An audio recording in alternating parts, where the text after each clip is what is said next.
Good afternoon, everybody. It's Jeff Jenkins and Eric Klayman again for another of our weekly Facebook Live episodes. Eric likes to say it's the best 20 minutes on, I don't know what. On the internet. On the internet. Okay. Today we're going to talk about two things, assuming we have time. The first one is judgments in New Jersey, how a creditor gets a judgment and what they can do to you once they have one. And the other thing that we want to talk about are tax sales. That would be property tax sales or sales by a municipality for money that's owed to them for water or sewer, or if you owe it to the county that you're in, it has to be owed to a governmental entity. For example, if you're in South Jersey and you owe money to the New Jersey American Water Company, that's not going to be a lien on your property. But if you owe money to the city of Camden for water or sewer, that's going to be a lien on your property. And that's the kind of stuff we want to talk about. And really, one of the reasons that we're talking about these two things is that we've talked so much about the pandemic and the moratoriums and moratoria. As long as we're not in the moratorium yet. Yeah, right. And there are some things that aren't covered by these restrictions. And the two that we're going to talk about today are two of the big things that you need to understand. There is nothing in any of the COVID executive orders, legislation, or anything else that's going to stop someone from getting a judgment against you and executing on it, or getting a tax certificate and doing things with it that we'll talk to you about. So, Eric, do you want to start talking about judgments a little bit? Sure, let's do that, Jeff. And Jeff and I have both, we've been doing this for a year now, for a year. And on That's the Facebook Live stuff, not, right. Not bankruptcy work. Bankruptcy work for more than 35 years. Yes. The Facebook Live show, you can go to our website and you can see the previous episodes. But we've often emphasized, if you are sued, if you receive a summons and complaint, you must respond to it by seeing a lawyer. Otherwise, default judgment will be entered against you. So basically, when Jeff is talking about a judgment, most common judgments are unfortunately default judgments, where someone sues you and you don't respond, you receive a judgment. If someone sues you and you go to trial and lose, there will be a judgment against you. And those are pretty much the beginning of collection actions that we see. Now, sure, there's many judgments where there's a car accident case involved. If that's the case, contact your insurance company, and there's other lawsuits, that's what I meant, lawsuits like that where you have insurance to cover you. But we're mainly talking today about a summons and complaint, which deals with a bank or collection agency that thinks you owe them money, and they've hired an attorney to sue you. If they've hired an attorney to sue you, you must hire a lawyer to defend yourself. Otherwise, if you don't, within the timeframes listed on the summons, the complaint will be moved to judgment status. And Jeff, once there is a judgment, it's there's about 3, 4, 5 things that happen in New Jersey. One of which is it becomes a lien against. It can become a lien against your real estate. It's serious. Instantly, the moment the judgment's entered, signed by the judge, it becomes a lien against any real estate you have in New Jersey, not just your residence. You have 10 properties, it's a lien against every one of those 10 properties. And that's serious, because if you want to then buy, sell, or refinance real estate in New Jersey and you have a judgment, you're going to have to pay it. So that's one of the bad things that happen if a creditor sues you.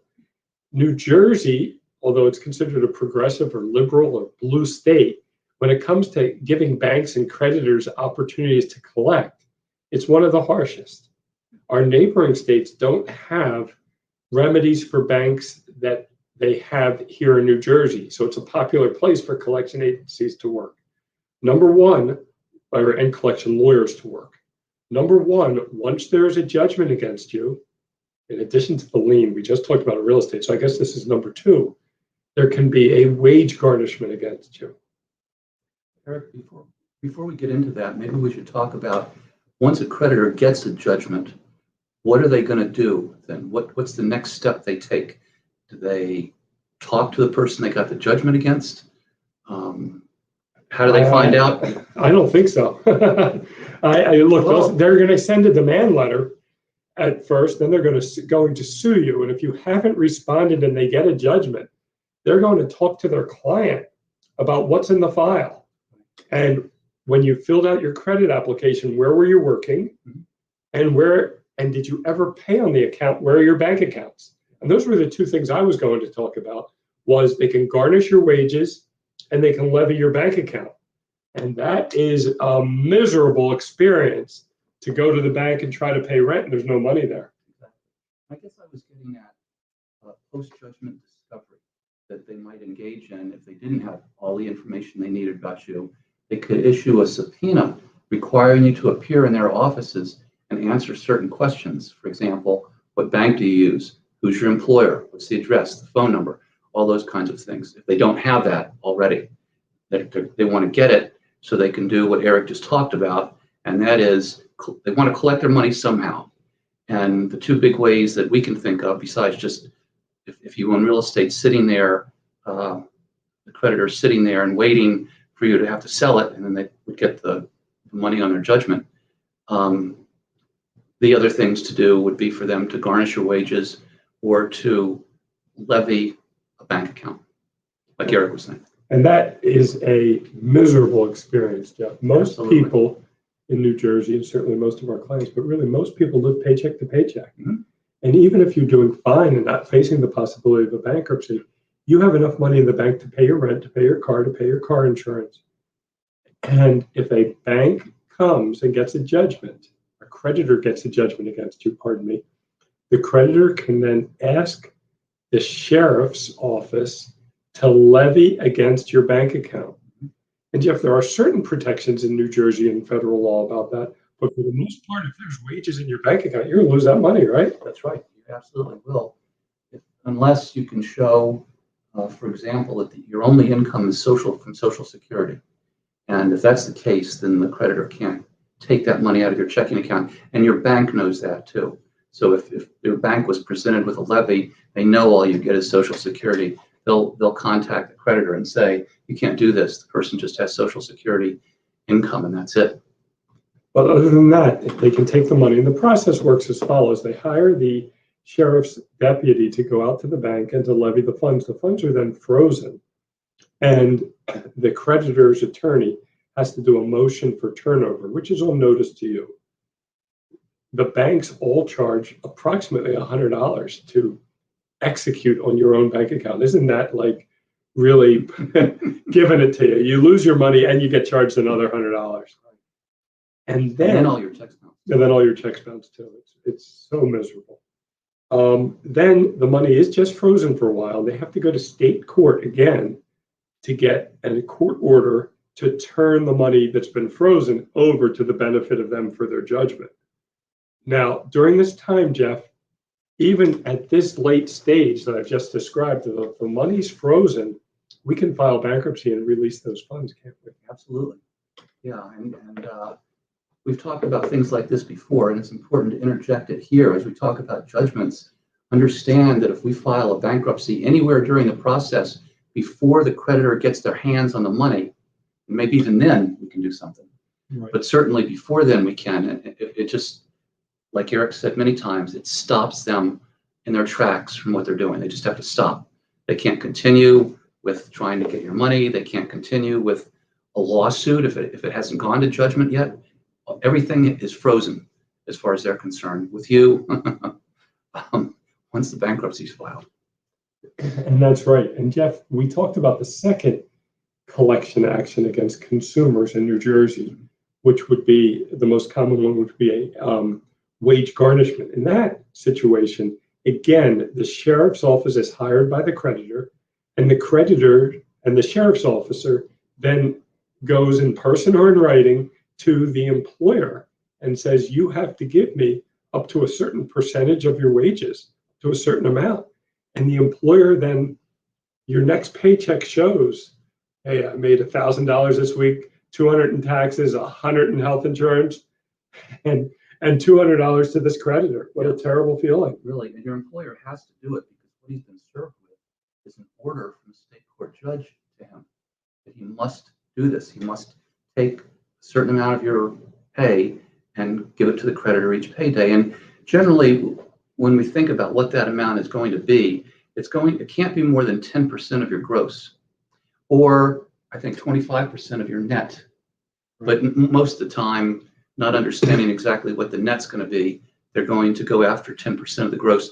And the good news is, if there is any, you can only have one of these at one time doing something to your pay. You can't have 5 creditors taking money out of your pay. You can have one taking money out and 4 others lined up to take money out, but only one can do it at a time. Let me just give a little bit of bad news on that, though. Mhm. If the other levying creditor is for child support or alimony, this can be done along with that. Or taxes. And that's the next one. If the IRS has a wage garnishment against you, that doesn't count on what Jeff said. No, and those are significant. I mean, that's like 25%. Right, those are Maybe 10%. They're taking a lot of money. So the IRS or the state ends up doing Yeah. that, although usually it's just the IRS. We don't see the state do a lot of wage garnishments, do we? No. But the IRS does it.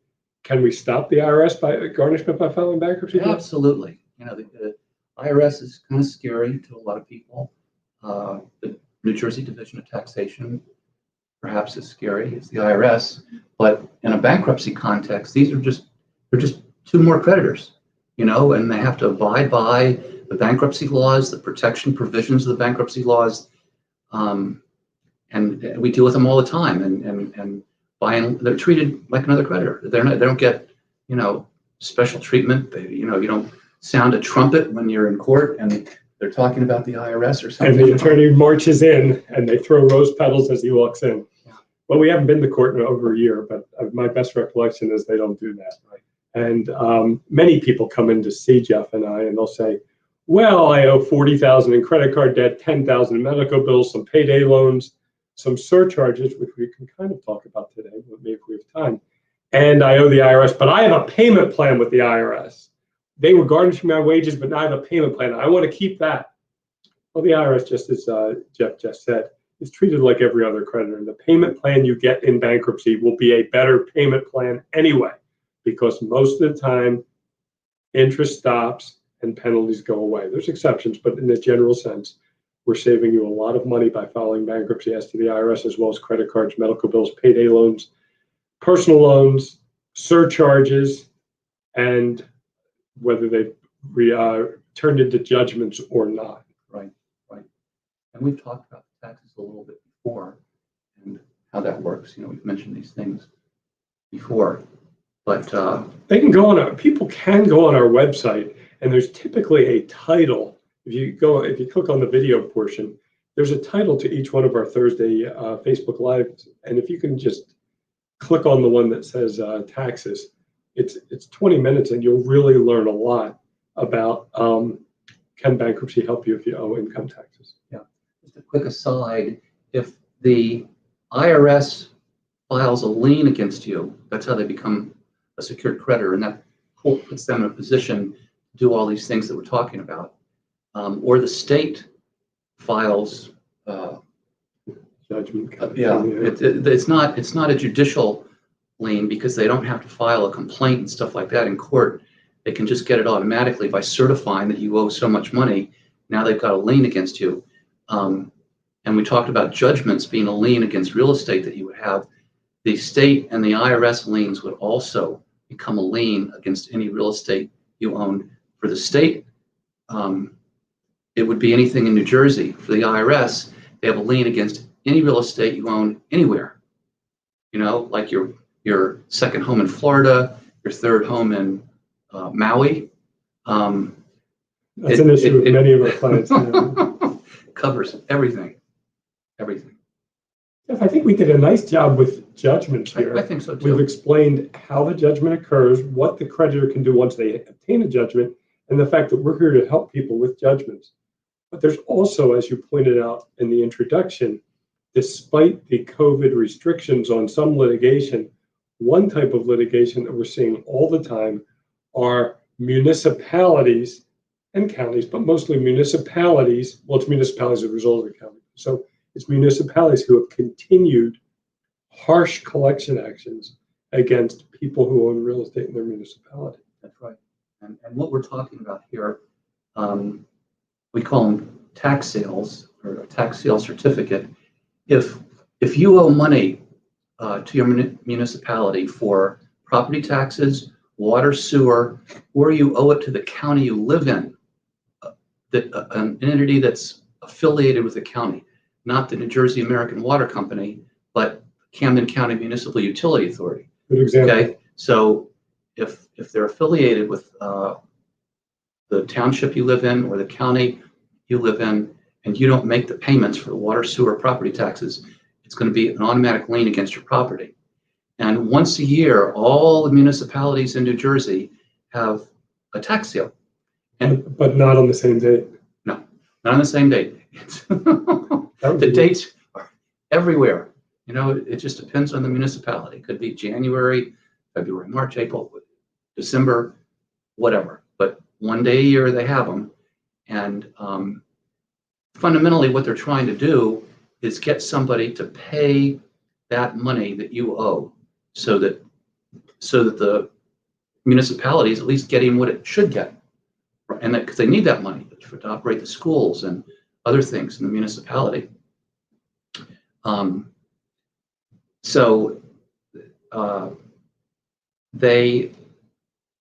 The one day a year when they have these tax sales, there might be a group of people, well, used to be in a room, now maybe they're on the computer, I don't know, but they'll read out somebody's name and address and this is how much they owe. And the people that are paying attention to this tax sale can actually bid on getting a tax sale certificate. And the bidder with the lowest interest rate wins and gets to pay the municipality what's owed to them. And in return, that entity gets a tax sale certificate from the municipality entitling them to whatever interest they bid on that amount of money. But once they have a tax certificate, and I don't want to lose you, don't want to I'm skip. following you so far. You're doing good. Skip all over the place. But while you might bid and get a tax sale certificate for 5%, and you can charge 5% on whatever amount of money you pay that day, the next time that person doesn't pay their property taxes or water or sewer, and they've got 10 days to do it, they don't, then as a tax sale certificate holder, you can pay it. And now you're not bound by the original interest amount, you get 18%. So you can see why it might be conceivably attractive for investors. And it's a lien on the property. You're not going to get rid of it. You just won't. So everything after that initial certificate, they're getting 18% on any other money that they pay to the municipality.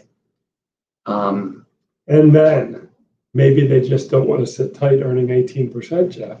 That's right. And you want to talk about that? Sure.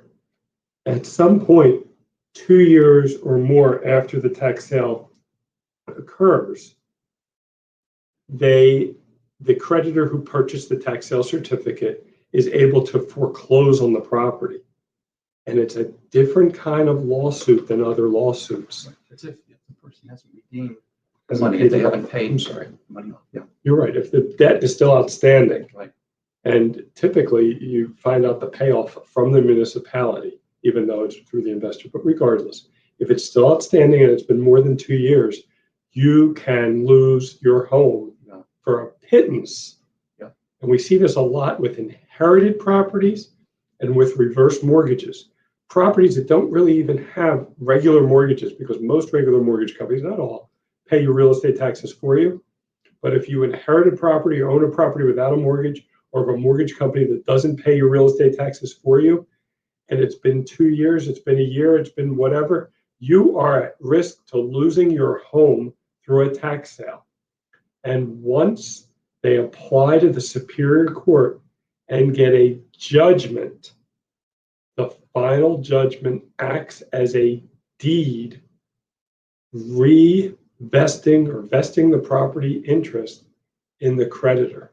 It's horrible. and it's fast. Yeah, it's really fast. Maybe it might take them 2 months from the time they file their initial pleading in state court to the time they go to state court and in effect get a deed from the judge giving them the property. Now it's their property. It doesn't belong to the person that owned it before.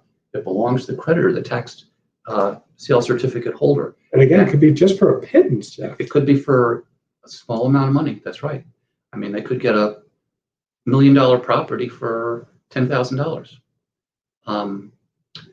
But the good news is we can file a bankruptcy if we need to. You know, if the person can't come up with the money to pay this thing off, we can do a bankruptcy, just like it stops creditors in so many other ways. It would stop that tax sale certificate holder from doing anything.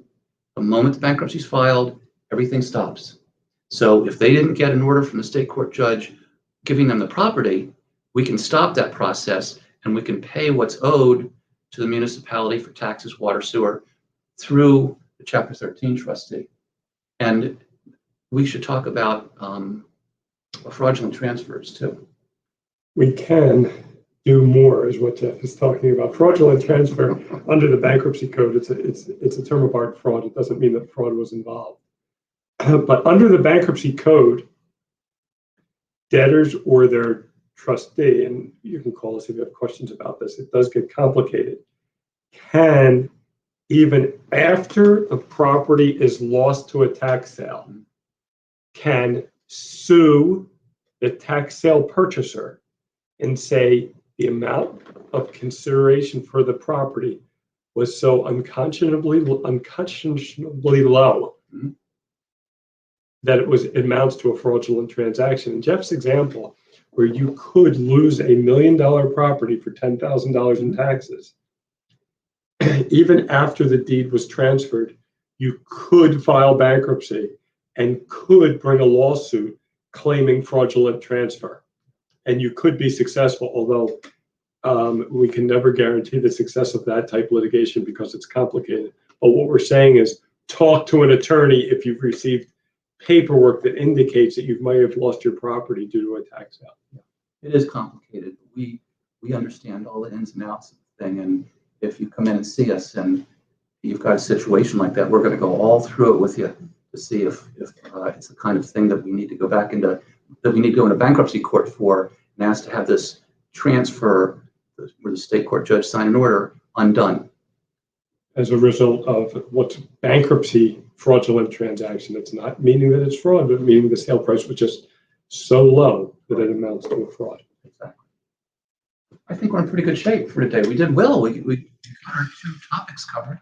You know, we really did. It was a good, complete show, and I hope that you all were listening and enjoyed it. Jeff and I enjoyed presenting it to you. And if you ever have any questions, just give us a call. We have plenty of paralegals and attorneys standing by. We'd love to help you. That's what we do. That's right. That's our job. That's what we do.